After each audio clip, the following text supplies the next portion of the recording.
चलो, कंपाइलर का कुछ क्वेश्चन होमवर्क दिया था, उसमें दिक्कत है क्या?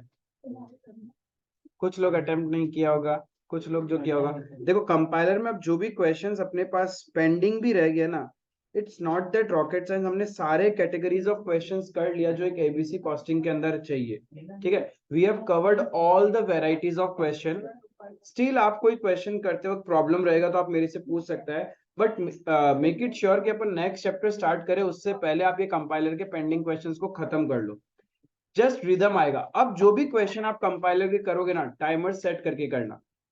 इफ टाइमर में कॉन्फिडेंस नहीं आ रहा तो पहले क्या करो, जो ऑलरेडी किया हुआ क्वेश्चन उसको रिवाइज कर लेना अच्छे से।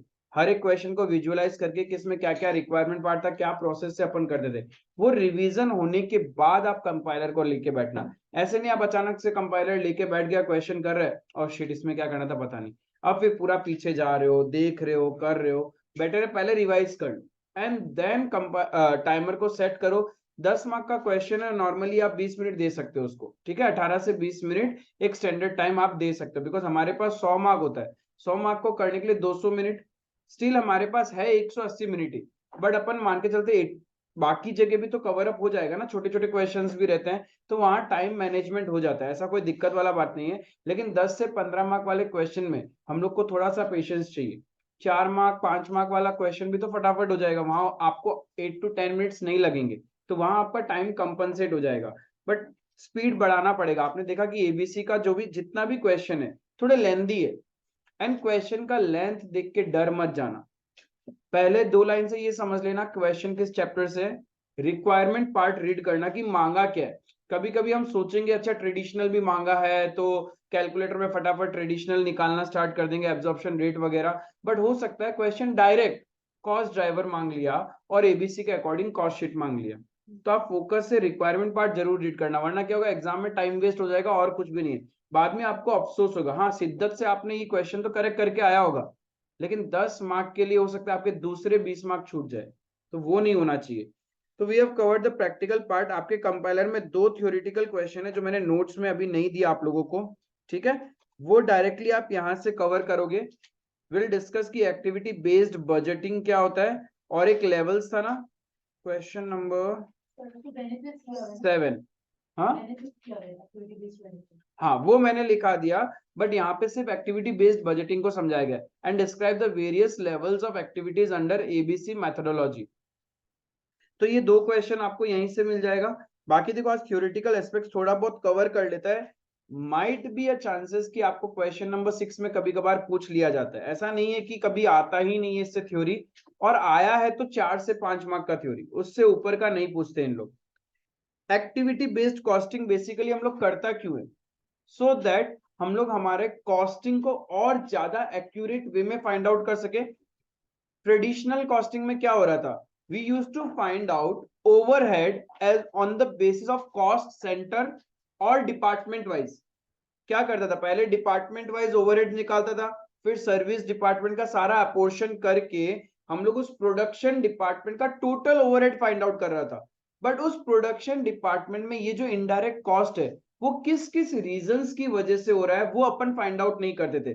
There comes the activity based costing. यहाँ पे हम लोग क्या करता है, एक डिपार्टमेंट के अंदर जो indirect cost, different different indirect cost हो सकते हैं जिसको हम लोग एक्टिविटीज बोलते हैं, वो एक्टिविटीज किसकी वजह से ट्रिगर हो रहा है। जैसे मशीन सेटअप का जो खर्चा है, जितनी बार आप सेटअप करोगे उतना लगेगा। प्रोडक्शन रन कॉस्ट, जितना बार आप प्रोडक्शन रन करोगे नया नया, आपका वो कॉस्ट लगेगा। इंस्पेक्शन, जितनी बार आप इंस्पेक्शन करवाओगे उतनी बार कॉस्ट लगेगा ना। फिर हमने देखा था कस्टमर विजिट कॉस्ट, तो कस्टमर जितनी बार आएगा उतना बार खर्चा लगेगा ना। तो यहाँ पे हम लोग क्या करते हैं, इनडायरेक्ट कॉस्ट को एक्टिविटी वाइज पहले आइडेंटिफाई करते हैं, ठीक है। एक्टिविटी वाइज आइडेंटिफाई का समझ में, एक्टिविटी क्या होता है, एलिमेंट ऑफ अ कॉस्ट, एक टोटल कॉस्ट का एलिमेंट। फिर उस एक्टिविटीज का ट्रिगर पॉइंट क्या है वो फाइंड आउट करते हैं कि ये जो प्रोडक्शन रन है मेरा क्यों हो रहा है, क्योंकि नंबर ऑफ प्रोडक्शन रन पे। कस्टमर विजिट का खर्चा कब होता है, जब नंबर ऑफ कस्टमर विजिट ज्यादा होंगे मेरे पास में, राइट। तो उसको हम लोग बोलते हैं कॉस्ट ड्राइवर। क्लियर है। बट जब आप एक्टिविटी वाइज कॉस्ट को फाइंड आउट करते हो, कहां से फाइंड आउट कर रहे हो, आप एक टोटल कॉस्ट में से टोटल इनडायरेक्ट कॉस्ट का सेग्रीगेशन कर रहे हो एक्टिविटी वाइज, तो वो टोटल जो इनडायरेक्ट कॉस्ट है ना, उसको हम लोग बोलते हैं कॉस्ट पूल। ठीक है, एक पुल है जिसमें से आप पुल आउट कर रहे हो अलग अलग डिफरेंट डिफरेंट कॉस्ट, जिसको आप सेग्रीगेट करोगे on the basis of its drivers. Clear है? तो एक्टिविटी बेस्ड कॉस्टिंग में क्या होता है, it is an accounting methodology that assigns cost to activities rather than product और सर्विसेज। डायरेक्टली इनडायरेक्ट कॉस्ट हम लोग प्रोडक्ट या सर्विसेज में नहीं चार्ज करके पहले एक्टिविटी वाइज फाइंड आउट करते हैं, फिर कॉस्ट पर एक्टिविटी निकालते हैं एंड देन उसको चार्ज करते हैं। क्लियर है? लेकिन ट्रेडिशनल कॉस्टिंग में क्या करते थे, हमने on the basis of machine R या लेबर आर निकाला और डायरेक्टली प्रोडक्ट में चार्ज कर देते थे। फाइंड आउट करने का कोशिश भी नहीं किए कि ये इनडायरेक्ट कॉस्ट है किस रीजंस की वजह से। तो हमने कुछ कुछ क्वेश्चंस में देखा था कि ट्रेडिशनल कॉस्टिंग में हमारा जो प्रोडक्ट का कॉस्ट है बहुत बार under costed and over costed हो जाता है because of using a uniform absorption rate. So that's why everywhere ABC costing is more accurate but not in all the circumstances.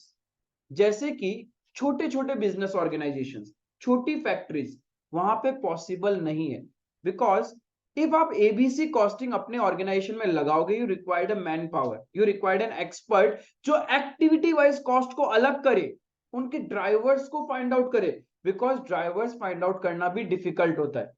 एक एक्टिविटी दो तीन रीजंस की वजह से हो सकती है आपके ऑर्गेनाइजेशन में, तो उसका एकदम exact cost driver find out करना। जैसे हमने एक क्वेश्चन देखा था जहां पे वॉल्यूम का कॉस्ट था ना, तो वॉल्यूम दिमाग में क्लिक कर रहा था कि नंबर ऑफ यूनिट्स होना चाहिए, बट फिर हमने उसको मशीन आर के बेसिस पे एक्चुअल में फाइंड आउट किया, तो ड्राइवर्स फाइंड आउट करना is not that easy. So you required manpower and where you required manpower you required cost, आपका कॉस्ट इनकर होगा। तो छोटे बिजनेस ऑर्गेनाइजेशन अफोर्ड नहीं कर सकते एक्टिविटी बेस्ड कॉस्टिंग। प्लस जहां पे मल्टीपल प्रोडक्ट्स ही नहीं बन रहे, एक ही टाइप का प्रोडक्ट है, उसके लिए आप एक्टिविटी अलग अलग करके फायदा भी नहीं है, क्योंकि आपके प्रोडक्ट की कॉस्टिंग तो उतनी ही चलनी है, स्टैंडर्ड रेट जो है, but you have different different products. जैसे कि मैंने बोला था हिंदुस्तान यूनिलीवर, वो अलग अलग इतने मल्टीपल प्रोडक्ट्स बनाते हैं, सबकी कॉस्टिंग अलग होती है। पतंजलि वेराइटीज ऑफ प्रोडक्ट है, तो इस टाइप की ऑर्गेनाइजेशन में एक्टिविटी बेस्ड कॉस्टिंग चलेगा अपनी। क्लियर है? इट इज हेल्पफुल और useful for organisation with multiple product. It helps in identifying non value adding activities. ये इसका सबसे बेस्ट पार्ट है, नॉन वैल्यू एडिंग एक्टिविटीज। हम एबीसी क्यों लगा रहे हैं, ताकि पूरा कॉस्टिंग पढ़ने का ऑब्जेक्टिव क्या था, कॉस्ट को कंट्रोल कर सके। कॉस्ट कंट्रोल तब कर पाओगे जब आपको कॉस्ट होने का रीजन पता हो। आप बोल दोगे कि मेरे ऑर्गेनाइजेशन में इतना इनडायरेक्ट कॉस्ट होता है, कंट्रोल किसको करूं, बट वो इनडायरेक्ट कॉस्ट का सेग्रीगेशन पता है एक्टिविटी वाइज, देन आपको पता चल जाएगा नहीं यार इसका तो कोई काम ही नहीं है। दो तरह का एक्टिविटीज होता है, एक होता है जो आपके वैल्यू एडिशन करता है, customer is ready to pay for it, but कुछ कॉस्ट ऐसे इनकर कर लेते हो आप अपने ऑर्गेनाइजेशन में जिसके लिए कस्टमर चाहता ही नहीं है पेमेंट करना। जैसे inspection cost, machine setup cost, उसके लिए कस्टमर क्यों पे करे। लेकिन सपोज अपन फर्नीचर खरीद रहा है, अब फर्नीचर बना दिया, रॉ फर्नीचर बन गया, लेकिन उसको पॉलिश करके देना, polishing is one type of an indirect cost. अलग अलग फर्नीचर पे अलग अलग पॉलिशिंग कॉस्ट लगता है, ठीक है, but customer is ready to pay that indirect cost, तो वो क्यों वैल्यू एडिशन कर रहा है। But certain expenses value addition नहीं करते, customer visit cost, delivery cost, customer बोले मैं क्यों पेमेंट करूं, बट एक ऑर्गेनाइजेशन के लिए तो वो ऐड कर रहा है ना कॉस्ट को। तो आपको सेग्रीगेट करना कि what is value addition cost and what is the cost which is not adding any values to the product. Value addition का मतलब होता है वो आपके प्रोडक्ट की क्वालिटी सर्विसेज को एनहेंस कर रहा है, ठीक है, बट कोई भी ऐसा खर्चा जो आपकी प्रोडक्टिविटी को इंक्रीज नहीं करे उसको हम लोग नॉन वैल्यू एडिशन बोलते हैं, और इसके लिए सामने वाला कस्टमर रेडी नहीं है पे करने के लिए। क्लियर है ये चीज? तो ये फाइंड आउट हो जाता है एबीसी से, लेकिन ट्रेडिशनल में पॉसिबल नहीं था बिकॉज वहां पे आप एक कॉमन एब्जॉर्प्शन रेट यूज करते हो। Is it clear? So ABC से सबसे बड़ा फायदा क्या है, it helps to identify non value adding activities. यहां पे अपन क्या करता है, डायरेक्टली कॉस्ट को असाइन नहीं करके एक्टिविटी वाइज कॉस्ट को असाइन करता है to the product and services. It is useful for organisation having multiple products. बहुत कम प्रोडक्ट्स बनाती है कंपनी, बहुत छोटी ऑर्गेनाइजेशन है, उन लोग के लिए कॉस्ट इफेक्टिव नहीं होगा क्योंकि यहाँ पे खर्चे ज्यादा है। Is it clear? देन क्या क्या चैलेंजेस अपन फेस कर सकता है व्हाइल असाइनिंग कॉस्ट? सबसे पहले तो कॉस्ट ड्राइवर को फाइंड आउट करना कि भाई किस बेसिस पे इसको बांटना है, इसके खर्चे होने के रीजंस क्या क्या है, कि every change in driver will increase the cost. जैसे नंबर ऑफ सेटअप्स, एक सेटअप बढ़ेगा तो कॉस्ट बढ़ जाएगा। तो ये कॉस्ट ड्राइवर को आइडेंटिफाई करना सबसे बड़ा अपने आप में चैलेंज है। ठीक है, फिर कॉस्ट को कॉमन एक्टिविटीज में हैंडल कैसे करोगे? एक ही खर्चा दो तीन जगह लगता है। जैसे आपने एक लास्ट क्वेश्चन किया था जहां पे 3 टाइप की एक्टिविटीज को मशीन आर में बांट दिया था, वो उसका बेस तो एक ही था ना, राइट? तो आपको ये क्वेश्चन वाइज कनेक्टेड करना पड़ेगा थ्योरी को, तब आप एग्जाम में भूलने के बाद भी बना पाओगे। बिकॉज कॉस्टिंग का थ्योरी ऐसा नहीं है कि एकदम हार्श थ्योरी है और आपको एग्जैक्ट लिख के आना है। इफ आप एग्जाम्पल कोट कर सकते हो अपनी थ्योरी में, कॉस्टिंग में मार्क्स मिल जाएगा। एकदम टू द पॉइंट नहीं भी है तो चलेगा, बट थोड़ा वर्डिंग्स को अप्रोप्रिएट रखना। तो deciding how to handle cost which are in common with other activities. फिर preparing a reliable database. Reliable database का मतलब हो गया कि कौन सा डिपार्टमेंट में कितना लग रहा है, आप अपोर्शन करते हो एक्टिविटी वाइज में, तो वो जो डेटा निकलता है वो डेटा ही गलत है तो आपका कॉस्ट फिर से गलत बढ़ जाएगा। तो डेटा को प्रॉपरली फाइंड आउट करना है। एंड कब, time at which we should calculate rates per cost driver.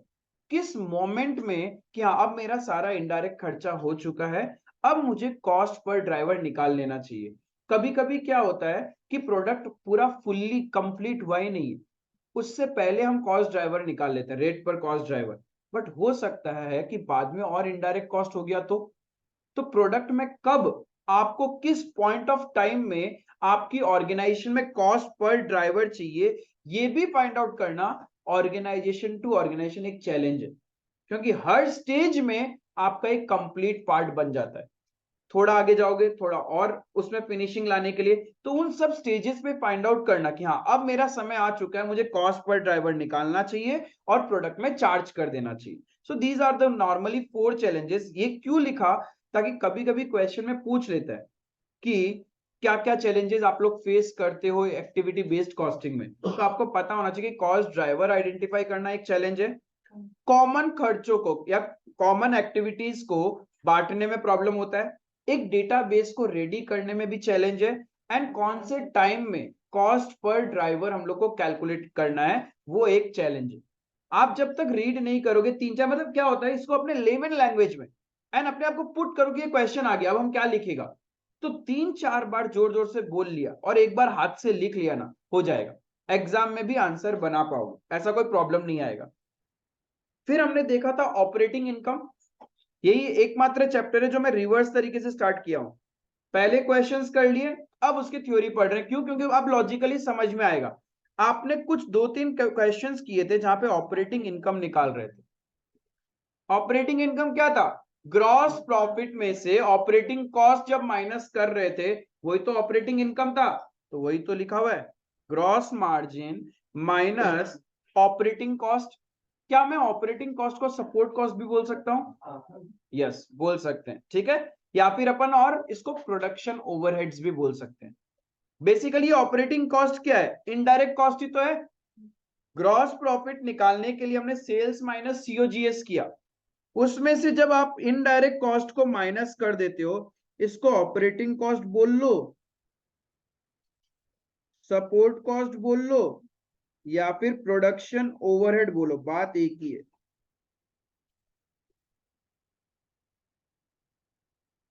इधर यू से it operating cost, support cost या प्रोडक्शन ओवरहेड, सारा मीनिंग एक ही है। क्लियर है?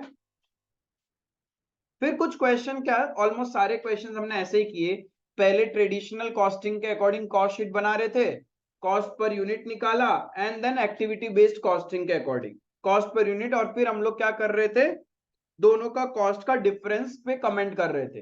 ट्रेडिशनल में क्या होता है, कॉस्ट दो तरीका है, एक डायरेक्ट और एक इनडायरेक्ट। डायरेक्ट कॉस्ट चाहे आप अपनी ऑर्गेनाइजेशन में एब्जॉर्प्शन कॉस्टिंग वाला यूज कर लो, चाहे एक्टिविटी बेस्ड कॉस्टिंग यूज कर लो, कोई कंट्रोल नहीं है, वो तो डायरेक्ट है। चाहे कोई भी मेथड ऑफ कॉस्टिंग आप अपनी ऑर्गेनाइजेशन में लगाओ, direct cost will be same. ये जो मेथड लगा रहे हैं हम लोग टू अपोर्शन इनडायरेक्ट कॉस्ट, तो एक्टिविटी बेस्ड कॉस्टिंग बेसिकली किसके लिए? इनडायरेक्ट कॉस्ट के लिए। अब ट्रेडिशनल में क्या करते हैं, इनडायरेक्ट कॉस्ट में, इनडायरेक्ट कॉस्ट का हम लोग सबसे पहले एब्जॉर्प्शन रेट निकालते हैं। जितना भी इनडायरेक्ट ओवरहेड है मेरा, total overheads, production department, service department, service department का प्रोडक्शन डिपार्टमेंट में आता है। फिर उस टोटल ओवरहेड्स को डिवाइडेड बाय, बेस कर रहे थे, divided by machine or, labour or, number of units, तब जाके पर यूनिट कितना ओवरहेड चार्ज करना है पता चल जाता था। That what we used to do in traditional method. लेकिन मॉडर्न मेथड में क्या करते हैं, हम एब्जॉर्प्शन रेट कैसे निकालते हैं? On the basis of cost driver. Clear है ये चीज? यहां तक कोई डाउट नहीं है ना? एबीसी का डेफिनेशन, चैलेंजेस बताना, 4 चैलेंज। कॉस्ट ड्राइवर को आइडेंटिफाई करना, हाँ बोलो। कॉमन कॉस्ट को अदर एक्टिविटीज में बांटना एक चैलेंज है। Reliable database, time to decide when to find out cost per driver. Clear है ये चीज? Tell me, for which type of organization activity based costing is suitable? Multiple products है and बहुत बड़ी ऑर्गेनाइजेशंस है, और उसका वाइसा वर्सा उसके लिए एप्लीकेबल नहीं है। क्लियर है? एक्टिविटी बेस्ड कॉस्टिंग में हम लोग करता क्या है? Yes, cost is assigned as per the activities, not directly to the product. Clear है ये चीज? देखो साथ के साथ पढ़ते जाओ, घर पे 2-3 बार स्ट्रेस देना हो जाएगा।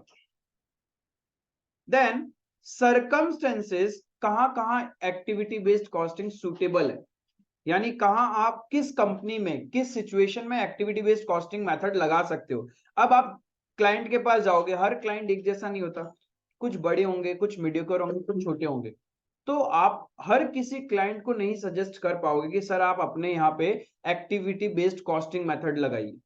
यदि बेचारा वो छोटा सा मैन्युफैक्चरर है, वो नहीं लगा पाएगा, तो आपको ये पता होना पड़ेगा कि मेरे को कहां सजेस्ट करना है कि सर आप लगा लीजिए एक्टिविटी बेस्ड कॉस्टिंग। सबसे पहले जहां पे प्रोडक्शन ओवरहेड बहुत ज्यादा हो रहा है, मतलब इनडायरेक्ट कॉस्ट बहुत ज्यादा है। अब जब इनडायरेक्ट कॉस्ट बहुत ज्यादा होता है ना, तो आपको पता चलना चाहिए भाई ये हो कहां कहां रहा है। आप टोटल बेसिस में प्रोडक्ट में चार्ज कर दोगे तो कभी भी कॉस्ट कंट्रोल नहीं कर पाओगे।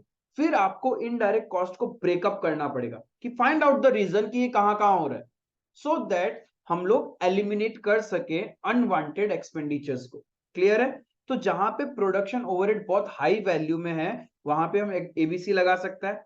या फिर ऑर्गेनाइजेशन जो वाइड रेंज ऑफ प्रोडक्ट्स बनाता है, सस्ता महंगा, बहुत सस्ता बहुत महंगा, डिफरेंट वेराइटीज ऑफ प्रोडक्ट है, तो उनके लिए सही है ये।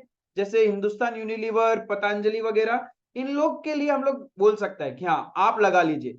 जैसे कि फिलिप्स, वो भी कर सकते हैं। फिलिप्स के भी बहुत different different varieties of product और अलग अलग रेट में सेल आउट होते हैं, तो उसके लिए भी एक्टिविटी बेस्ड कॉस्टिंग एप्लीकेबल है। देन जहां पे नॉन वैल्यू एडेड एक्टिविटीज बहुत ज्यादा होता है, जिन ऑर्गेनाइजेशन में खर्चे तो हो रहे हैं इनडायरेक्ट, लेकिन उसका प्रोडक्ट में कोई फायदा नहीं है होने का, they do not contribute anything to the quality of service और क्वालिटी ऑफ प्रोडक्ट, तो वहां पे आप लोग एक्टिविटी बेस्ड कॉस्टिंग लगा सकता है to find out non value added activities. ठीक है? When non value added activities are significantly present, जैसे मटेरियल हैंडलिंग, सेटअप कॉस्ट, इसके लिए कोई कस्टमर देने को रेडी नहीं है, बोलता है भाई आप मशीन वैसा लगाओ ना कि जिसमें सेटअप कॉस्ट कम आए, हमसे क्यों रिकवर कर रहे हो? क्योंकि क्या होगा, जितना ज्यादा नॉन वैल्यू एडेड एक्टिविटीज है आपकी, कॉस्ट उतना हाई होगा। या कॉस्ट हाई है और प्रॉफिट मार्जिन आपने दिमाग में सेट कर रखा है, तो सेलिंग प्राइस हाई हो जाएगा। तो कस्टमर का डिमांड वैसे खत्म। और इफ सेलिंग प्राइस मार्केट के बराबर रखना है तो आपका प्रॉफिट मार्जिन कम हो जाएगा ना। तो इसीलिए बहुत जरूरी है एक्टिविटी बेस्ड कॉस्टिंग। क्लियर है? या फिर और जैसे ये लास्ट पॉइंट वही चीज का है, when organisation is facing stiff competition, और बहुत टाइट टू टाइट कंपटीशन है, जैसे चिप्स वगैरह में नहीं होता है, कोल्ड ड्रिंक वगैरह में भयंकर कंपटीशन है। आप ओवर एक्सेस प्राइस का कोल्ड ड्रिंक मार्केट में उतार दो, पिट जाओगे। अब जैसे देखो, रेडबुल ने एक मार्केट सेट किया रेट, अब उससे नीचे का रेट में कंपटीशन चल रहा है। जैसे स्टिंग आया, स्टिंग के बराबर आपका थम्स अप चार्ज आ गया, हेल आ गया, मतलब ये सब क्या है, अपरेंटली आसपास कॉस्टिंग फैक्टर में ना, लेकिन इनकी किसी की भी औकात नहीं थी कि रेडबुल से ज्यादा कॉस्टिंग लेके चले जाए। यदि उससे ज्यादा एमआरपी में आता तो उनका सेल पिट जाता, डिमांड नहीं रहता। अब रेडबुल से कॉम्पीट करने के लिए स्टिंग ने क्या किया, एकदम हाफ रेट 30 रुपए में, 25 से 30 रुपए में मार्केट में सेल आउट कर रहा है वो। सेलिंग प्राइस है तो कैफीन ही दोनों में, राइट। अब पता नहीं क्वालिटी, किसी नॉर्मल कंज्यूमर को तो क्वालिटी पता भी नहीं चलता है, वो तो रेट देख लेता है, यार 100 या 150 रुपए का रेडबुल पिएगा, इससे ज्यादा 30 रुपए में तो यही काम कर रहा है, कैफीन ही तो चाहिए बॉडी को। तो वो क्या है, वो एक प्राइसिंग पॉलिसी। जब आप एक स्टिफ कंपटीशन में काम करते हैं, आप सेलिंग प्राइस को नहीं चेंज कर सकते। सेलिंग प्राइस फिक्स होता है एक प्रोडक्ट का। अब ये सेलिंग प्राइस जब फिक्स है तो आपको जो कंट्रोल करना है वो तो कॉस्ट कंट्रोल करना है। अब कॉस्ट कंट्रोल करने के लिए आपको आपके इनडायरेक्ट कॉस्ट का सेग्रीगेशन चाहिए।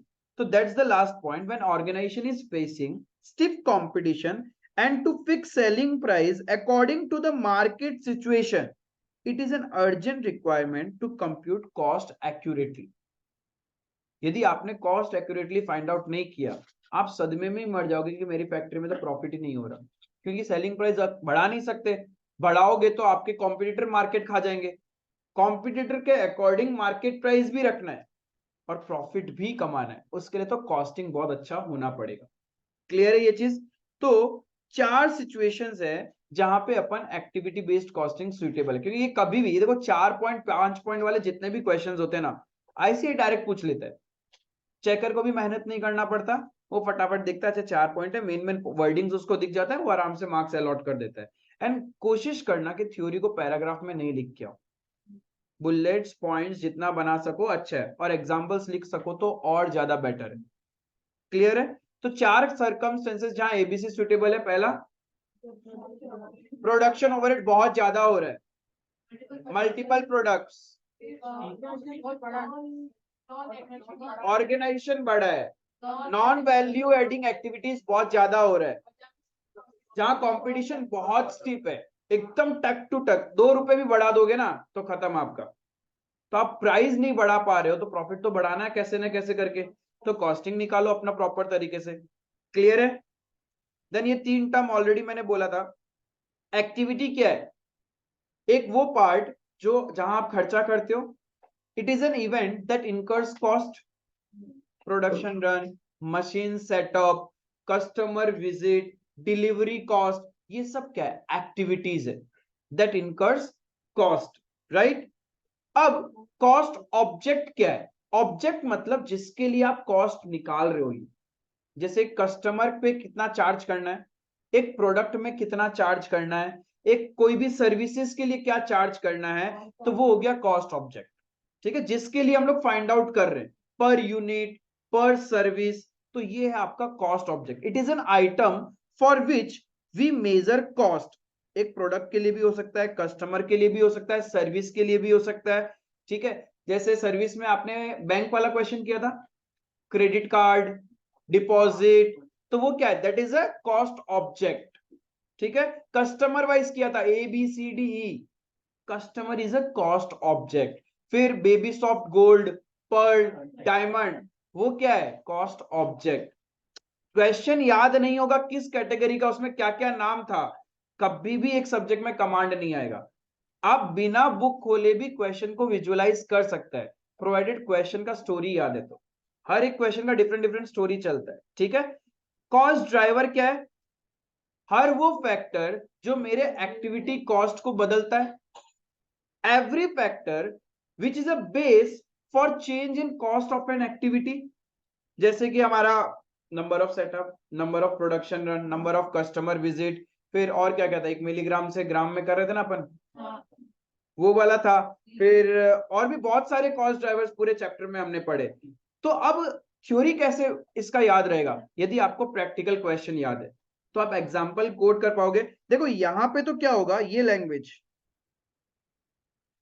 कुछ लोग तो अच्छे से फ्रेम करके आएंगे, कुछ कैटेगरी ऑफ बच्चे रट लेंगे और लिख के आ जाएंगे, और उन दोनों के बीच में एक कैटेगरी ऑफ स्टूडेंट होता है, वो मार्क्स तभी ला पाएगा जब वो एग्जाम्पल को अच्छे से लिख पाएगा। यदि उसके एग्जाम्पल्स अच्छे नहीं है, उसको पूरा चैप्टर में एग्जाम्पल्स नहीं याद है, फिर वो फंस जाएगा, क्योंकि उसको ना अच्छे से बनाना आता है, ना अच्छे से रटना आता है। उसको पता है कॉस्ट ड्राइवर क्या है, बट वो फीलिंग्स बता नहीं पा रहा है एग्जामिनर को, तो वो क्या करे? उसके लिए एक ही जुगाड़ है भाई, उसको एग्जाम्पल्स पता होने चाहिए। आप भर भर के 3-4 एग्जाम्पल लिख के आओ। अब वो कैसे लिखे भैया? पैराग्राफ में लिखेगा तो दिखेगा ही नहीं। तब क्या करो, 2 या 3 लाइन का definition, example should be in bullets. भाई तेरा फोकस मेरे एग्जाम्पल पे डाल, ऊपर वाला भूल जा मैंने 2 लाइन में क्या लिखा। तू देख एग्जाम्पल देख, मेरे को पता है ना, नॉलेज है। अब उसको मार्क्स देना ही पड़ेगा। यू नीड टू अंडरस्टैंड कि खेलते कैसे चेकर के साथ में, वो भी इंसान ही है, उसका भी एक फोकस होगा कॉपी चेक करने के टाइम। यदि आपने उसका फोकस को नहीं डिस्ट्रैक्ट किया, उसका तो नजर जाएगा आपके उस गंदे वर्ड्स पे, गंदी हैंडराइटिंग में, तो वो इंग्लिश कुछ भी लिख के आओगे। वो आपको खेलना आना चाहिए, लाइन कहाँ छोड़ना है, कहाँ पे लाइन टानना है, कौन सी चीज को अंडरलाइन करना है। जिस दिन वो सीख जाओगे ना, उस दिन कंपटीशन एग्जाम में मार्क्स स्कोर करना टफ नहीं है। जब तक वो नहीं आता तभी तो लगते रहते हैं 6 महीने की जर्नी, घूमेंगे, कोई बात नहीं। कॉस्ट पुल, कॉस्ट पुल क्या था? It represents A group of various individual cost item. ठीक है, सारे के सारे इनडायरेक्ट ओवरहेड को एक बकेट में डाल दूं, उसको कॉस्ट पुल बोलते हैं। क्लियर है? These are used in ABC.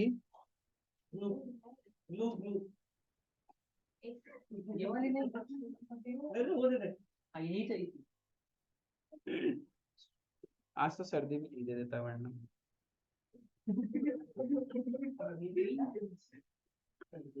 These are used in ABC to accurately determine where the money is spent rather than splitting the overhead cost equally over all departments. समझ में आया? कॉस्ट पुल क्या है? Cost पुल से हम लोग ये पता कर सकते हैं एबीसी यूज करके कि कौन सा खर्चा कंपनी का कहां हो रहा है, रदर देन सारा एक इनडायरेक्ट कॉस्ट आप एक प्रोडक्ट में चार्ज कर रहे हो। क्लियर है ये चीज? तो दैट वाज द कॉस्ट पुल। तुम हमसे एक क्लास में पूछा था कॉस्ट ऑब्जेक्ट और ये सब, हाँ अब क्लियर है? Activity, cost object, cost driver and cost pool. ध्यान रखना, जिसका May 24 है, there might be an objective question created from this, तो बी फोकस कि आपको पता होना चाहिए क्या क्या है। कभी कभी क्या होगा, तीनों चारों ऑप्शन करेक्ट होंगे तो ऑल ऑफ दी अबव, तो क्लैरिटी ऑफ नॉलेज होना पड़ेगा। ठीक है, बाकी तो ठीक है, जो लोग का नवंबर में है आप लोग के पास आता है, फिर लकी एनफ कि इन सबको लिखने के लिए एटलीस्ट एग्जाम्पल तो लिख ही सकते हैं, बाकी एक एक लाइन लेने का। ठीक है, यहां तक कोई दिक्कत? रोशनी कोई डाउट? नहीं। अब देखो और एक one of the favourite question of ICI, पूछने में मस्त तरीके से पूछ सकता है, distinguish between activity based costing and traditional absorption costing. बिना अचानक से आ जाता तो लिख पाते क्या? हैंडराइटिंग तो बदला बदला सा लग रहा है।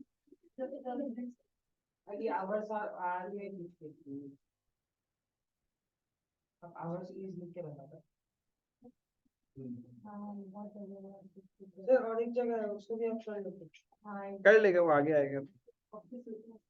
ठीक है, आओ देखो, एक्टिविटी बेस्ड कॉस्टिंग में क्या करते हैं हम लोग, ओवरहेड कॉस्ट को रिलेटेड टू एक्टिविटीज, सो ये मोर रियलिस्टिक है। लेकिन वहां पे हम लोग डायरेक्ट क्या करता है, सीधा कॉस्ट सेंटर, कॉस्ट सेंटर का मतलब डिपार्टमेंट वाइज चार्ज कर देता है, तो वो थोड़ा रियलिस्टिक नहीं। क्लियर है पॉइंट नंबर 1? फिर ड्राइवर्स, एक्टिविटी वाइज जब भी आप करोगे तो आपको कॉस्ट ड्राइवर पता करना पड़ेगा, लेकिन यहां पे तो कॉस्ट ड्राइवर बोल के कुछ होता ही नहीं है। नॉर्मली हम लोग या तो मशीन आर या लेबर आर को बेस मान के चलता है, और उसी के बेसिस पे एब्जॉर्प्शन रेट कैलकुलेट करते हैं, that is the traditional costing. लेकिन under activity based costing, for each and every activity we have to find out cost driver. Point number 3, overheads को हम लोग क्या करते हैं, ओवरहेड्स सारे के सारे जब ग्रुप कर दिए जाते हैं इनटू एक्टिविटीज तो उसको हम लोग बोलते हैं कॉस्ट पूल। क्लियर है? लेकिन ओवरहेड्स को ग्रुप नहीं करते हैं under traditional, it is taken department wise. मतलब ओवरहेड सेग्रीगेट नहीं करते हम लोग कि कौन सा खर्चा कहां हो रहा है, जस्ट ये देख लेते हैं कि एक डिपार्टमेंट में कितना इनडायरेक्ट कॉस्ट लग रहा है, वो हो गया ट्रेडिशनल। लेकिन जब आप एक्टिविटी वाइज बांट के उसका ग्रुपिंग करते हो तो उसको हम लोग बोलते हैं कॉस्ट पूल। क्लियर है ये चीज? कहाँ पे? कॉस्ट जो हम निकालते हैं सारा इंडिविजुअली निकालते हैं ओवरहेड का, उसके बाद जो कॉस्ट आ रहा है हाँ, हर एक एक्टिविटीज का total, that is a cost pool. फिर उसके ड्राइवर्स फाइंड आउट करते हैं। But production department sorry traditional में तो ऐसा कुछ करते ही नहीं, एक्टिविटी तो सोचते ही नहीं है, सीधा उस प्रोडक्शन डिपार्टमेंट का ओवरहेड देख लेते हैं, तो वहां कॉस्ट पूल का कंसेप्ट आता ही नहीं है। फिर activity wise recovery rates are determined. Recovery rate का मतलब एब्जॉर्प्शन रेट। तो एबीसी में हम लोग एक्टिविटी वाइज करते हैं, लेकिन यहां पे क्या करते हैं, सिंगल ओवरहेड रिकवरी रेट रहता है मेरा, हर प्रोडक्ट में तो वही चार्ज करते जाते हो। Fifth, non value added activities can be eliminated under activity based costing, क्योंकि मैनेजमेंट को पता चल जाता है अच्छा ये खर्चा यहां लग रहा है, इसका तो जरूरत ही नहीं था। लेकिन जब आपने ओवरहेड को सेग्रीगेट ही नहीं किया तो मैनेजमेंट को पता कैसे चलेगा कि कौन सी एक्टिविटी फालतू की हो रही है मेरी, तो वो है ट्रेडिशनल। यहाँ पे आप कॉस्ट कंट्रोल नहीं कर पाओगे, लेकिन यहाँ पे हम लोग बहुत अच्छे से कॉस्ट कंट्रोल कर सकते हैं। जब आप कॉस्ट को डिवाइड कर दोगे तो पता चल जाएगा ना। क्लियर है? वो याद है ना ट्रिप वाला एग्जांपल, कि ट्रिप में जाते हैं तब हम लोग क्या करते हैं, अपने इनडायरेक्ट कॉस्ट को भी छोटे छोटे सेगमेंट्स में बांटते हैं। अब नेक्स्ट टाइम आपसे कोई प्लान पूछता है तो आप उसको बोलते हैं अरे यार वहां जाके ये मत करना, ये फालतू का खर्चा है। तो that is the way you can control the cost. लेकिन आपने ऐसा कुछ किया ही नहीं, सीधा बोला कि नहीं मेरा तो टोटल इनडायरेक्ट खर्चा इतना लगा था। अब वो बेचारा समझ ही नहीं पाएगा कि मेरे को कॉस्ट कहाँ कंट्रोल करना है। तो दैट्स ट्रेडिशनल कॉस्टिंग। आपको ये जरूर पता है आपका ट्रिप का इनडायरेक्ट कॉस्ट क्या है, टोटल इनडायरेक्ट कॉस्ट पता है, कौन सा खर्चा किधर लगाया आप लोगों ने, ये लिख के नहीं रखा कि कभी कभी हम लोग पार्टी करने के तो वहां का कॉस्ट ये था, मेरा खाने पीने का कॉस्ट ये था, टूरिज्म का कॉस्ट ये था, ट्रांसपोर्टेशन ये था। ये क्या? These are the activities. Clear है? समझ में आया? तो ये one of the favourite question है आईसीआई का, ध्यान रखना, क्योंकि डिस्टिंग्विश है ना, बन ही जाता है ऑटोमेटिकली फेवरेट, क्योंकि यहाँ मेहनत नहीं करना पड़ता आईसीआई को प्लस चेकर को, तो आ जाता है। इससे ज्यादा तो नहीं पूछेगा एक्टिविटी बेस्ड कॉस्टिंग में, क्योंकि उतने ही बनते हैं। एडवांटेजेस, फायदा क्या है एबीसी का? एक्यूरेट कॉस्टिंग होगा मेरा। हाँ नहीं, नॉट रिक्वायर्ड। कभी वैसा पूछेगा नहीं, जैसे बचपन में पूछ लिया जाता था 11 12 या फिर 9 10 में बेसिस दे देते थे स्कूल वाले, उसके अकॉर्डिंग आप डिस्टिंग्विश करके दो। हम तो डिस्टिंग्विश रट के गए थे, here it is required higher knowledge, इधर रिक्वायर्ड लोअर नॉलेज। अब वो बेसिस लिखते ही तो हिल जाते थे, अरे यार इसमें क्या था। ऐसा नहीं करता, वो डायरेक्ट क्वेश्चंस होता है, लिख देता। जब पूछ लेते हैं ना सामने से कि इस बेसिस पे ही डिस्टिंग्विश करके दो, तब हालत खराब हो जाता है। बट ऐसा नहीं करेगा इसे, ना ही करता है।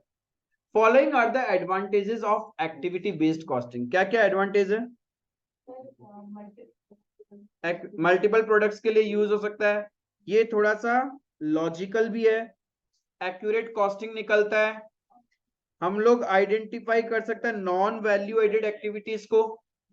फिर जहां मल्टीपल प्रोडक्ट्स है उस ऑर्गेनाइजेशन के लिए फायदा है, प्लस मैनेजमेंट को हेल्प हो जाता है to find out areas of problem which requires attention.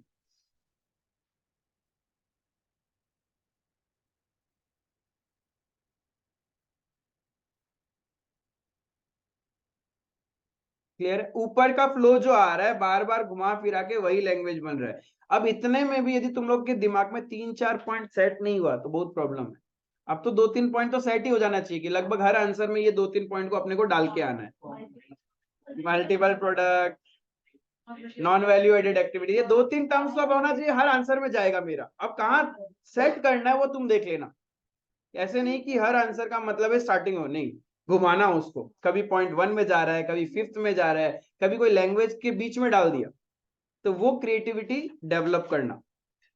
Limitations क्या है? एक्सपेंसिव है, it is more expensive as compare to traditional, छोटा छोटा ऑर्गेनाइजेशन के लिए काम का नहीं है। फिर जहां पे लिमिटेड प्रोडक्ट्स है उधर भी काम का नहीं है। फिर कॉस्ट ड्राइवर को फाइंड आउट करना एक डिफिकल्ट एंड कॉम्प्लिकेटेड जॉब है।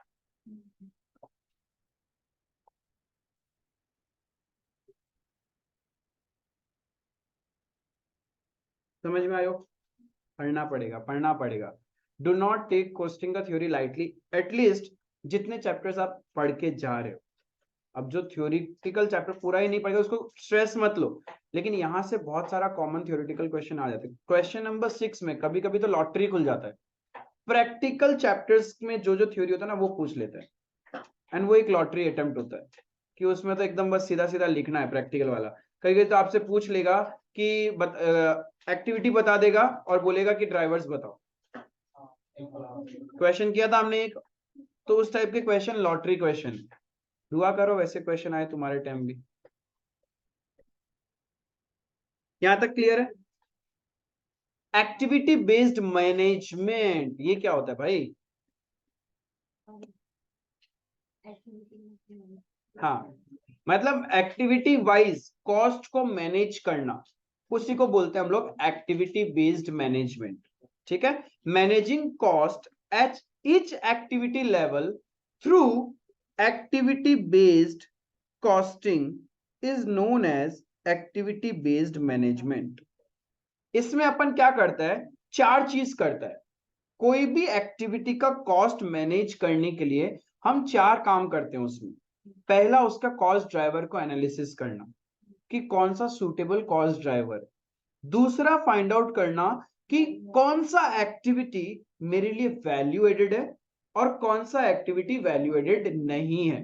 क्लियर है? वैल्यू एडेड का मतलब वही है कि activities which are indispensable and customer is willing to pay for it.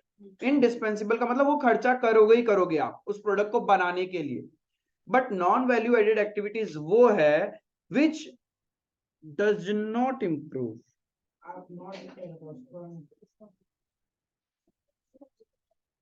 एकदम भी नहीं।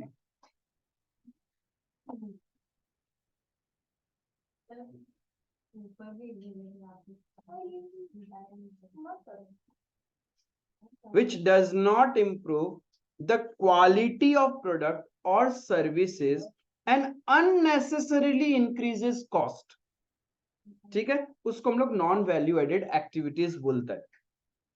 चौथा काम जो एक्टिविटी बेस्ड मैनेजमेंट में आपको करना है, performance analysis. Every time check करते रहना है कि एक एक्टिविटी के लिए आपने जो सोचा था, जो ऑब्जेक्ट सेट किया था, उसके हिसाब से खर्चा हो रहा है या नहीं हो रहा है, आपकी ऑर्गेनाइजेशन के ऑब्जेक्टिव्स को मैच हो रहा है या नहीं हो रहा है।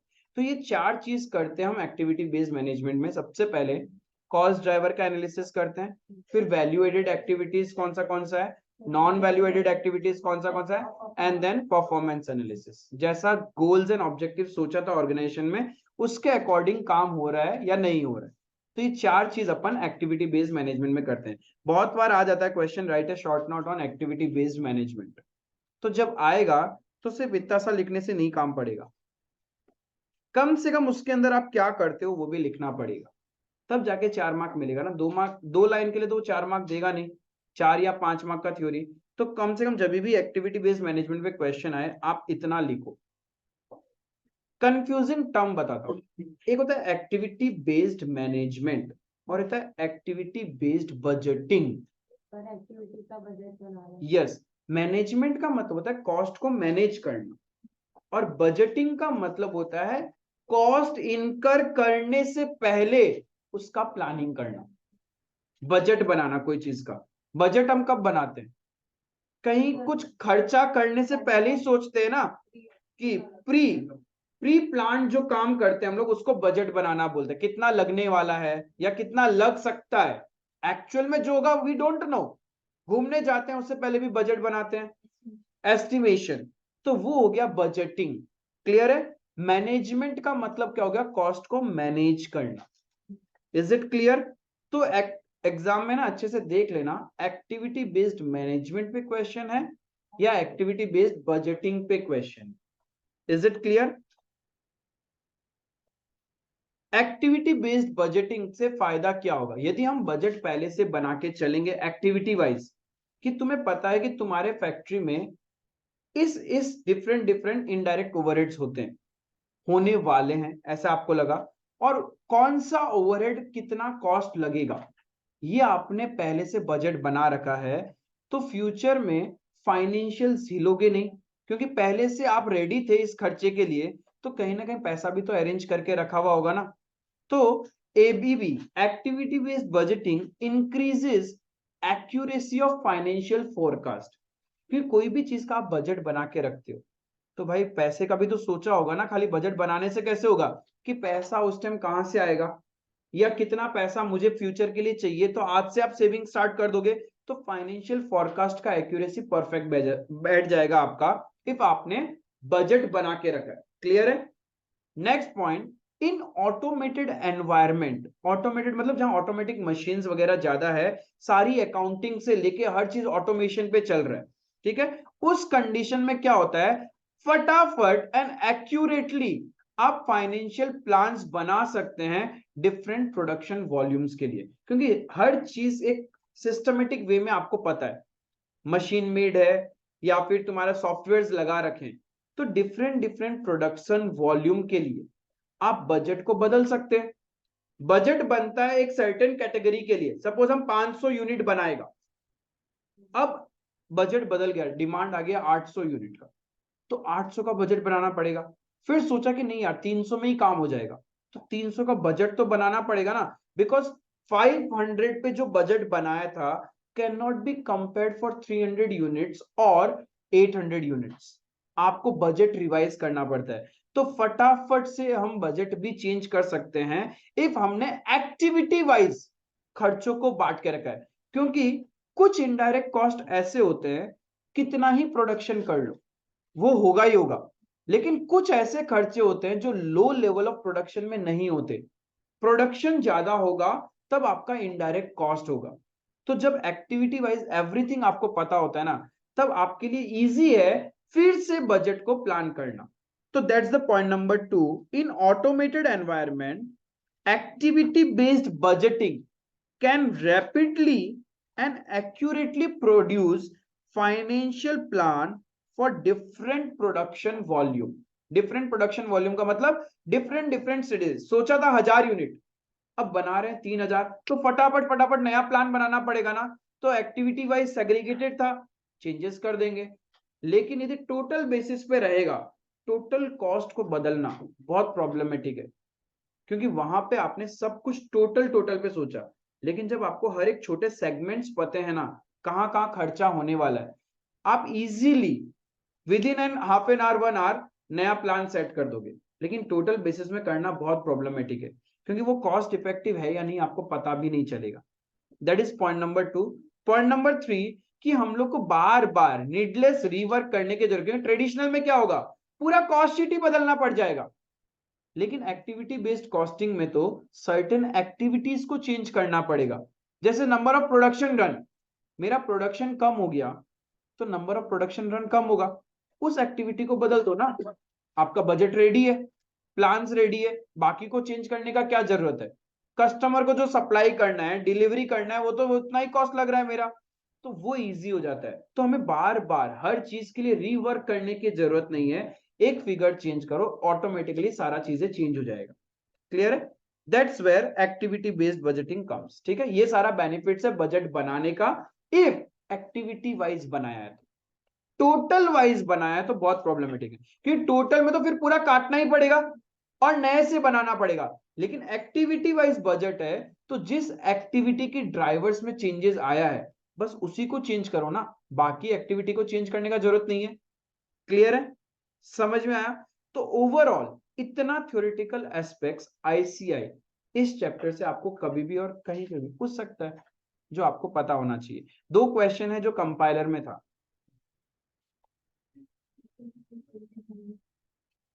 एक तो levels of activities,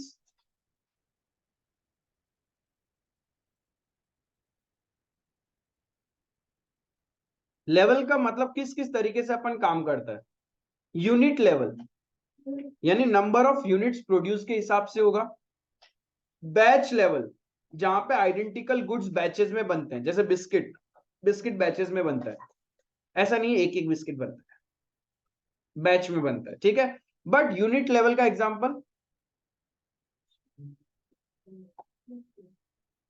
toothpaste batches में बनता है। एक एक एक टूथपेस्ट बनाओगे क्या, वो तो अच्छा खासा बल्क में, बस वो रीपैकेजिंग होता है मशीन से निकल निकल के। तो फिर laptop laptops unit level activities, cars unit level, bikes, ये सब यूनिट लेवल एक्टिविटीज है। बस तो ठीक है, वो यूनिट लेवल है, वो यूनिट वाइज हम लोग डिसाइड करता है। बैच लेवल क्लियर है।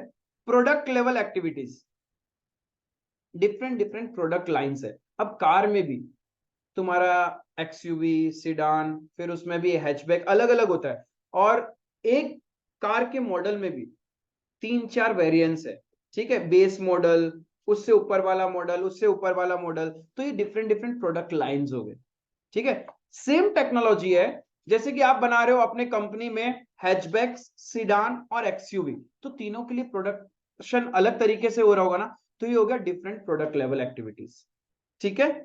देन फैसिलिटीज लेवल एक्टिविटीज, जहां पे अलग अलग रिक्वायरमेंट ऑफ मशीन्स है, अलग अलग मैन पावर चाहिए टाइप का, अलग अलग टेक्नोलॉजी चाहिए, तो वो हो गया facilities level activities. These are the activities which are not, cannot be directly attributed to individual products. These activities are necessary to sustain the manufacturing process and are common and joint to all products manufactured. Individual नहीं बोल सकते तुम लोग। क्या होता है कि facilities, जैसे कि example coffee machine, it is a facility, सबके लिए, कोई भी आके उसको यूज कर सकता है, ऐसा कुछ नहीं है। तो जैसे क्रेन्स, बड़ा प्रोजेक्ट में भी क्रेन का इस्तेमाल होता है, छोटे प्रोजेक्ट में भी उसको यूज कर सकते हो। फिर डिग करने के लिए वो जो बड़े बड़े क्रेन्स होते हैं ना, अभी जहां पे भी कंस्ट्रक्शन वर्क होता है, आपने देखा होगा कि जमीन को डिग करने के लिए वो जो क्रेन्स यूज होते हैं, कोई भी कंस्ट्रक्शन साइट में चले जाओ, वो यूज होते हैं।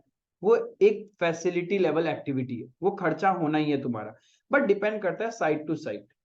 वही चीज यहाँ पे, तो 4 तरह का activity, unit, patch, product, facility, ठीक है। यूनिट में number of units produce, batch level में जितना बार बैच बदलेगा उतना बार खर्चा होगा, प्रोडक्ट लेवल में प्रोडक्ट लाइन के अकॉर्डिंग, फैसिलिटी लेवल में क्या लेंगे, हाँ वो फैसिलिटीज है, वो बेसिकली ऐसा कुछ नहीं है मेरे प्रोडक्ट वोडक्ट पे नहीं है, वो एक एक्स्ट्रा एड ऑन फैसिलिटीज के हिसाब से, ठीक है। तो यहाँ पे एक बार पूछा हुआ है, नेक्स्ट टाइम क्या पता फिर से पूछ ले, नवंबर 2020 के बाद में। अभी तक तो ऐसा क्वेश्चन नहीं पूछा, बट अब तो समय हो गया है, कोई पेपर सेटर आएगा, ज्यादा मेहनत नहीं किया, कहीं पुरानी थ्योरी में से उठा के फिर से डाल दिया। थ्योरी देखो रिपीट हो सकती है, क्वेश्चन शायद ना हो, क्योंकि क्वेश्चन एवरी टाइम नए फिगर्स के साथ होते हैं, एकदम कॉपी पेस्ट फिगर्स कभी भी नहीं मिलेगा, बट थ्योरी मिल जाएगा, घूम फिरा के वही लिमिटेड जो थ्योरी है वो घूम घूम के आती है, ऐसा कोई बड़ी बात नहीं है। यदि कोई भी बच्चा पिछले 5-6 अटेम्प्ट्स के पेपर का थ्योरी, आरटीपीज और एमटीपीज का थ्योरी उतना भी करके चला जाए ना, क्वेश्चन नंबर 6 ऑलमोस्ट रिदम में आ जाता है, कि वहीं से वो घुमा फिरा के पूछे होंगे। बट 100% कॉस्टिंग का थ्योरी पढ़ के जाना फिर तो बहुत नहीं हो सकता, नॉट पॉसिबल, क्योंकि इट्स अ प्रैक्टिकल सब्जेक्ट। इसीलिए तो फाइनल लेवल से इस सब्जेक्ट को हटाया गया है, क्योंकि वहां पे 50-60% थ्योरी पूछना स्टार्ट कर दिया था आईसीआई ने, और बच्चा को समझ ही नहीं आ रहा कि थ्योरी लिखू तो लिखू कैसे कॉस्टिंग का, सम्स है तो कर लेगा वो न्यूमेरिकल, बट वो जो अजीबोगरीब थ्योरी पूछा जा रहा है, हार्डकोर थ्योरी, ऐसे ऐसे टर्मिनोलॉजी, वो पूरा एकदम हालत खराब, तो वो बोला छोड़ो हटाओ इनको। एक लास्ट क्वेश्चन था इसमें, एक्टिविटी बेस्ड बजटिंग पे ना,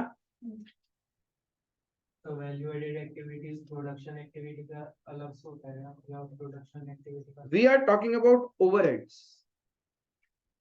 प्रोडक्शन डिपार्टमेंट भी हो सकता है, अदर देन प्रोडक्शन डिपार्टमेंट भी हो सकता है, और नॉन वैल्यू एडेड। हाँ दोनों तरफ हो सकते हैं। Overheads can be incurred everywhere, but at the end of the day we will going to charge any overhead to the product only.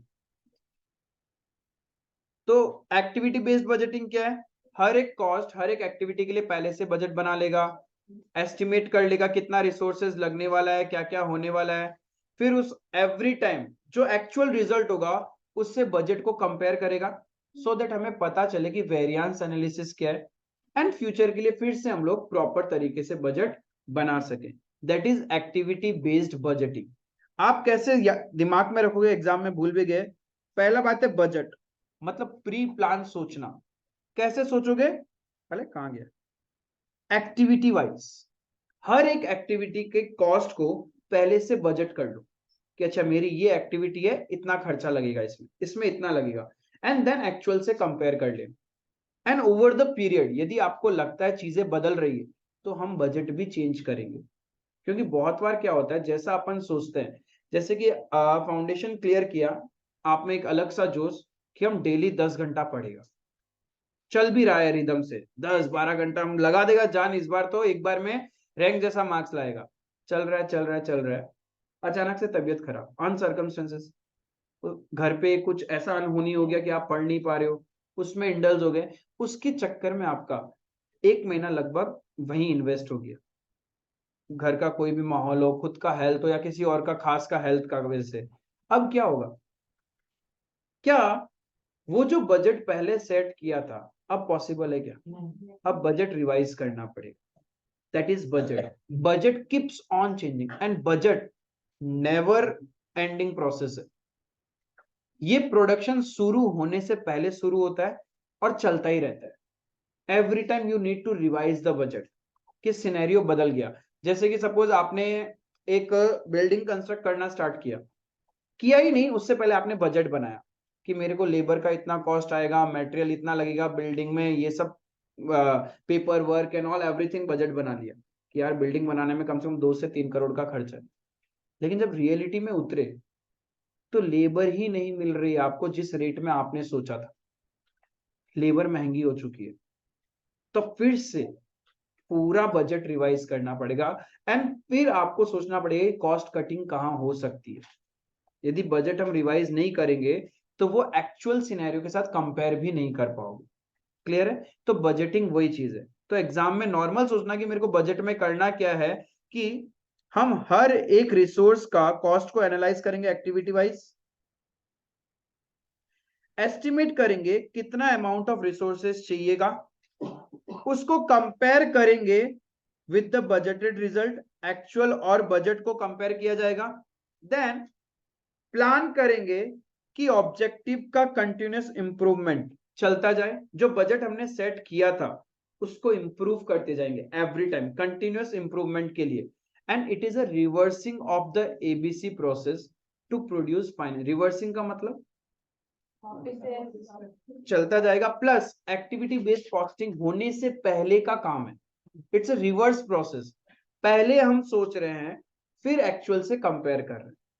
Clear है? तो इन पॉइंट्स को जस्ट 4-5 बार रीड करना, और एग्जाम से पहले देखो, नॉट पॉसिबल कि उस 1.5 दिन के अंदर में हमने हर एक चैप्टर पे 40-45 ऐसे क्वेश्चंस किए, तो आप 1.5 दिन में वो तो नहीं कर पाओगे कि सारे चैप्टर का मैं 40-40 क्वेश्चन फिर से हाथ लगा लूं या देख लूं, नहीं हो पाएगा. इसलिए बोलता हूं मार्क डाउन करके रखो अच्छे क्वेश्चन, वो तो देखना ही है. प्लस एग्जाम वाले दिन या एग्जाम से पहले जो दिन खाली है उसमें ये जितनी भी थ्योरी है इसको प्रॉपर्ली रिवाइज करना. क्योंकि अभी कितना ही पढ़ लो, थोड़े दिन बाद अचानक से तुम्हारे सामने क्वेश्चन रख दिया जाए, आप नहीं लिख पाओगे, भूल चुके होंगे. क्योंकि थ्योरी चीज ही ऐसा है, उसको बार बार रीड करना होगा. जितनी ज्यादा बार रीड करोगे वर्डिंग सेट हो जाएगा. वंस वो सेट हो गया एग्जाम में भी निकल के आएगा answer. And till you are a student आपको एग्जाम से पहले इन पे फोकस करना है. कॉस्टिंग में आप चाहते हो सिक्योर्ड वे में 75 या वैसे प्लस जाना, तो आपको कहीं ना कहीं प्रैक्टिकल चैप्टर्स की जो थ्योरी है उसको कवर करना पड़ेगा. एंड मैं ऐसा नहीं बोलता कि एकदम ड्रिल डाउन होके हर एक लाइन, नहीं, कॉमन क्वेश्चंस जो एक कॉमन पेपर सेटर निकाल सकता है, बट हर पेपर सेटर के माइंड को नहीं रीड कर सकते. उसके लिए फिर आपको एक एक लाइन एक एक वर्ड्स को पढ़ना पड़ेगा. उससे अच्छा बेटर है 2 क्वेश्चन एक्स्ट्रा कर लेना प्रैक्टिकल वाले. क्लियर है? तो जितना लिखा रहा हूं उतना भी कर लिया ना, मोर देन एनफ है। अब बाकी तो बाहर आने से मैंने बोला कि इट्स अ यूनिवर्स, कभी थ्योरी खत्म नहीं होता कॉस्टिंग का, फिर एक अलग से थ्योरेटिकल सब्जेक्ट बना सकते हैं इसका। तो इतना जितना लिखा है उस पर रिलाई करना, पढ़ना, कोशिश किया कि सब कुछ कवर करूं मैं आईसीआई स्टडी मेट का 85% तो मैं कवर कर लेता हूँ। 15% कभी कभी पढ़ते हुए या नोट्स बनाते हुए मेरा गट फीलिंग बोलता है नहीं यार मैं पेपर सेटर होता नहीं देता यहाँ से, या जरूरत नहीं है मेरे माइंड को इसको याद करके जाने का, तो मैं उसको इग्नोर ही कर देता हूँ। तो शायद तुम लोग बुक से कंपेयर करोगे तो कुछ कुछ चीजें होगी कभी कभी छूट गई होगी, कुछ कभी छूट जाती है, और कुछ मैं जानबूझ के छोड़ देता हूँ, मुझे ऐसा लगता है कि रिक्वायरमेंट नहीं है। ठीक है, तो इतना रिवाइज करोगे। Next class cost sheet start करने से पहले भी किसी का एक्टिविटी बेस्ड कॉस्टिंग में डाउट रह जाए, क्वेश्चंस आज प्रैक्टिस करना। ठीक है, 2 दिन ले लो कोई दिक्कत नहीं है, 3 दिन ले लो, बट पूरे खत्म करना, बैकलॉग मत लगाना, ऐसे नहीं इसके क्वेश्चंस रह जाए आपके कॉपी में, एक बार के लिए तो पूरा सॉल्व होने चाहिए। एंड रिदम आते ही टाइमर के साथ प्रैक्टिस करना, एटलीस्ट 3 से 4 क्वेश्चन तो करो टाइमर के साथ कि मैं पहुंच पा रहा हूं क्या वहां तक, वो करना बहुत जरूरी है। एंड जिसका स्पीड अच्छा है हैंडराइटिंग सुधारो, क्योंकि खाली स्पीड से कुछ नहीं, आईसीआई से मार्क्स छीनना है ना, तो भाई लेना पड़ेगा, हैंडराइटिंग को ठीक करना पड़ेगा, फॉर्मेटिंग बनाओ। आज आलस आ रहा है, गलत बात है ये। आप लाइंस को ड्रॉ करो, पेंसिल नहीं भी यूज करो, स्केल यूज करो, एटलीस्ट पेन से बनाओ, लेकिन बनाओ, ऊपर में हेडिंग प्रॉपर लिखो। एंड प्लीज एक बार खुद भी रीड किया करो, जो हेडिंग लिखा है वही सॉल्व किया है क्या। हेडिंग लिखते हो ओवरहेड कॉस्ट, निकालते हो टोटल कॉस्ट, फायदा क्या। तो वो सब सिली मिस्टेक्स मत करना। ठीक है, तो इतना करते हैं, नेक्स्ट क्लास में कुछ होगा तो डिस्कस कर लेंगे, else we will be starting cost sheet. That's all for today, thank you. कल